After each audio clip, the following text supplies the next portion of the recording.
అయితే ఇంత చక్కటి వాతావరణంలో ప్రజల ఆకాంక్షల మేరకు ఇరు రాష్ట్రాల ముఖ్యమంత్రులు కూర్చొని మాట్లాడుకుంటా ఉంటే ఏ పని లేనటువంటి బీఆర్ఎస్ పార్టీ నాయకులు దీన్ని కూడా ఓ రాజకీయంగా వాడుకునేటువంటి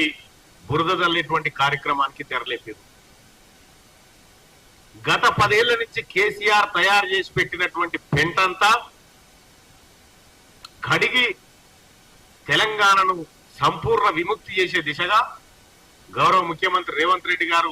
అడుగులు వేస్తా ఉంటే ఇవాళ కాంగ్రెస్ పార్టీ ప్రభుత్వం ముందుకు పోతా ఉంటే మరి కేసీఆర్ గారికి ఆయన పరివారానికి మనసున పడతలేదు. అయ్యో ఉంటే మా లెక్క ఉండాలి కదా, మా లెక్కనే